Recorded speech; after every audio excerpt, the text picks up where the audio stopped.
Hello friends, so today in this video we will gonna talk about the Luna crash. As we know that Luna goes from $120 to a $0.5. So why this happened? In this video we will go on a analysis Luna from top to bottom. So first we discuss कि Luna क्या है. Luna is a coin of a Terra ecosystem. So हम बात करेंगे अब Luna इतने कम time में इतना ज़्यादा वैल्यू कैसे गेन किया है. So there is a one more coin behind Luna, that is UST. UST is a stable coin of a Terra ecosystem, and there is another protocol launched on a Terra ecosystem, that is the Anchor protocol. So as we know that the market is in a bear trap, तो बहुत सारे लोगों ने क्या सोचा कि stable coin UST जो है टेरा इकोसिस्टम का, उसे हम एंकर प्रोटोकॉल में डाल के सालाना 20% इंटरेस्ट क्यों ना ले, which is the risk free. So most of the people invested in Anchor protocol. So most of the people thinking now यार ये तो लूना के बारे में बात करने वाला था, ये UST कौन सा कॉइन है या ये UST के बारे में क्यों बात कर रहा है. So मैं आपको बताना चाहूँगा ये जो UST है और ये जो लूना है दोनों बहुत आर इंटरकनेक्टेड. जब भी मार्केट में कोई $1 का UST मिंट होता है तब उसी वैल्यू का $1 का लूना मार्केट में बर्न होता है. इससे क्या होता है कि मार्केट में जो लूना के सर्कुलेटिंग सप्लाई है वो कम होती है, जिससे उसके प्राइस में बढ़ाओ या उसका प्राइस बढ़ता है. सो अब हम लूना को थोड़ा साइड में रखकर UST के बारे में बात करते हैं, जो कि एक टेरा सिस्टम का स्टेबल कॉइन है. वैसे तो मार्केट में बहुत सारे स्टेबल कॉइन है like Dai, USDT and this UST, but ये सब थोड़े थोड़े डिफरेंट है.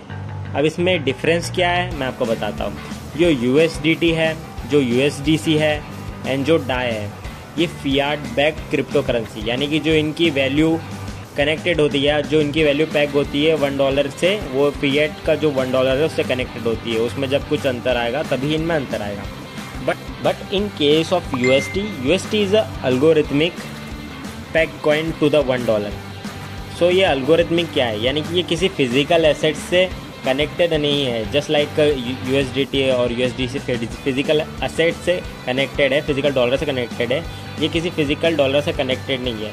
इसे ऐसा बनाया गया है, इसको अल्गोरिथमिक ऐसा सेट किया गया है कि इसकी वैल्यू हमेशा $1 के आसपास घूमते रहेगी. नाउ अब हम बात करेंगे कि ये कोलैप्स क्यों हुआ है.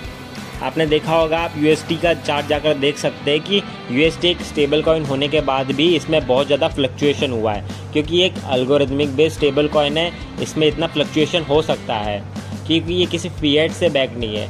एक ये अल्गोरिथमिक कॉइन है, इसमें एक सिस्टम बनाया गया है. जैसे कि मैंने आपको बताया था कि जब भी एक कॉइन मिंट होगा तो एक लूना बर्न होगा.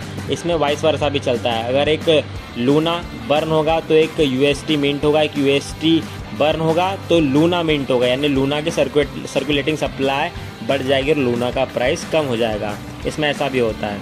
सो ये बात करेंगे हम कोलैप्स क्यों हुआ है. As we know, Anchor protocol is a protocol which is made for UST to gain 20% interest, यानी कि 20% APY मिलेगा आपको, साल का पूरा इंटरेस्ट मिलेगा, साल का 20%. सो इसका जो मार्केट कैपिटल था जनवरी मार्च में समथिंग 16 बिलियन के आसपास टच कर चुका था, जो धीरे धीरे कम होते होते समथिंग 11 या 12 बिलियन के पास पहुंच गया है.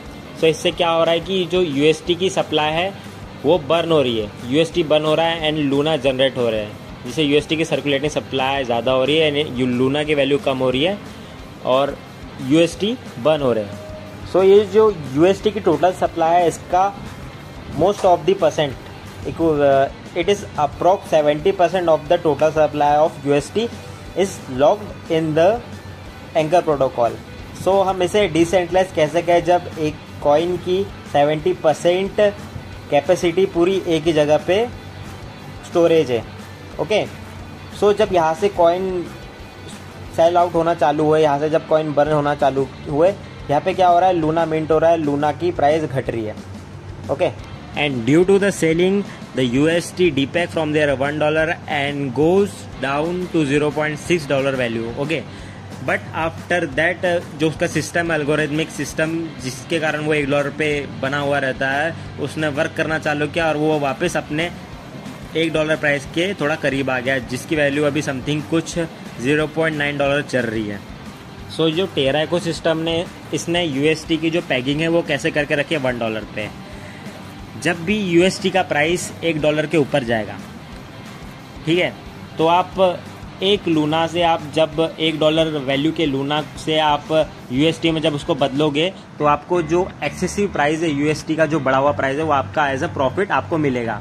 आपने दिए $1 है पर आपको यूएसटी में $1 के ऊपर का प्राइस मिल रहा है। बट जब प्राइस यूएसटी का नीचे जाएगा तो आप उस कम प्राइस में यूएसटी को खरीद के आप $1 का लूना उससे खरीद सकते हैं, क्योंकि ये इक्विवेलेंट चलते हैं $1 to $1। Okay, this helps UST to maintain their $1 price. The first system which I tell you is a seigniorage system, और जो सेकेंड सिस्टम है वो है डिफेंडर सिस्टम, जिसमें टीम ने अपनी ट्रेजरी में सर्टेन अमाउंट ऑफ बिटकॉइन को बाय करके रखा है। जब भी प्राइस डाउन जाएगा तब टीम आपको उस बिटकॉइन की वैल्यू, यानी कि उस बिटकॉइन को सब इंसेंटिव में देगी आपको थोड़ा, और जब प्राइस यूएसटी का अप जाएगा तब वो बिटकॉइन बेचने पे आपको वो यूएसटी ज़्यादा देगी, जिससे कि आप बाय और सेल करते रहो और यूएसटी का जो पैग ये $1 से वो मेंटेन रहे। So what's the conclusion in this? The conclusion is this: to maintain the peg of UST, there must be a utility of UST in the market. Maybe this is also a planned attack by some big players, cause some companies sold their 235 millions of UST in the market. That's why this is also a big reason behind this fall. And now the big question is that Luna will recover. This is mostly a very hard question in the market now, cause market is in a bear trap. Okay, and there is a very bad thing happened on 9 May that the best I will not say it best, but Luna is a good fundamental coin and most people trust on that. But even after that the coin lose its value and most people got rug on this third coin in the crypto market. And now people afraid of the stable coins also.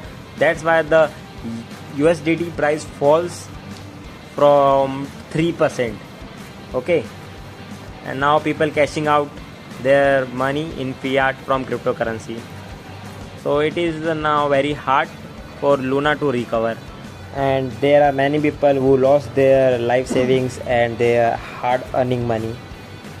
So अब कोई predict नहीं कर सकता था कि Luna इतना गिरेगा, but this happens, but it teaches us that crypto market is uncertain and anything could happen hair.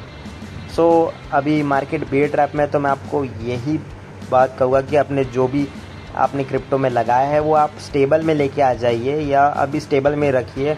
May be market आपको बहुत वॉलेटिलिटी दिखा सकता है कुछ आने वाले दिनों में, मार्केट डाउन भी जा सकता है थोड़ा नीचे और. So keep your fiat in reserve to buy, because the most money in the crypto market made in the bear, when the market is at the bottom है, जब मार्केट जब नीचे होता है. सो अभी आप अपना fiat है जो रिजर्व में रखिए, कुछ ही दिनों में जब मार्केट अच्छा अप जाने लगेगा तब हम बाय करेंगे टू मेक प्रॉफिट.